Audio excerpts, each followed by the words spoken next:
Former President Barack Obama has significantly intensified his public criticism of his successor, Donald Trump, marking a notable departure from the traditional post-presidency norm of a more reserved and less confrontational stance. This escalation in rhetoric comes as a response to what Obama and many others perceive as a sustained and dangerous erosion of democratic institutions and a challenge to the fundamental principles of American governance. The most recent and direct confrontation occurred in late July when Trump publicly accused Obama of treason and attempting to lead a coup against him in relation to the investigation into Russian interference in the 2016 election. Trump's explosive claims, which were rooted in a report from his Director of National Intelligence, Tulsi Gabbard, were met with an unprecedented and emphatic public rebuke from Obama's office. In a statement, Obama's spokesperson, Patrick Rodenbush, said, "Out of respect for the office of the presidency, our office does not normally dignify the constant nonsense and misinformation flowing out of this White House with a response. But these claims are outrageous enough to merit one.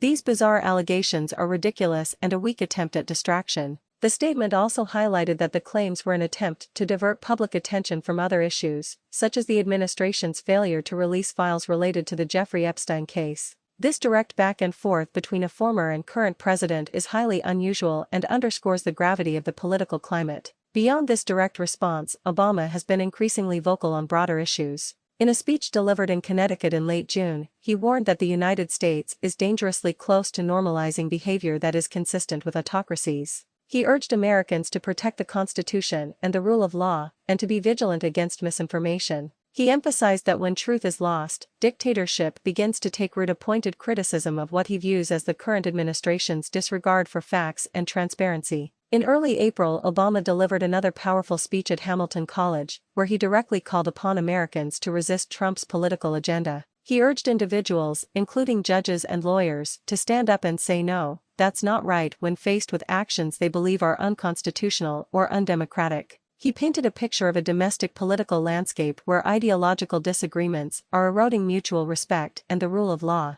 He also criticized the administration's actions targeting law firms and universities, arguing that such intimidation tactics were a threat to free speech and institutional independence. A particularly powerful example of Obama's recent activism came in late June, when he and former President George W. Bush made a rare joint public appearance to protest the Trump administration's dismantling of the U.S. Agency for International Development, USAID. In a joint video farewell to the agency's staffers, both Obama and Bush condemned the move, with Obama calling it a colossal mistake and a travesty. This bipartisan collaboration on an issue of shared concern sent a strong message that the challenges facing the nation transcend traditional party lines. Taken together, these actions represent a significant shift in Obama's approach. While he has always been a public figure, his recent words and actions signal a growing conviction that the political situation in the United States requires a more active and vocal defense of what he considers fundamental American principles. He is not merely a commentator, he is an increasingly engaged and prominent voice in opposition, using his platform to turn up the heat on the current administration and warn the American public about the threats he believes it poses to the nation's democratic future.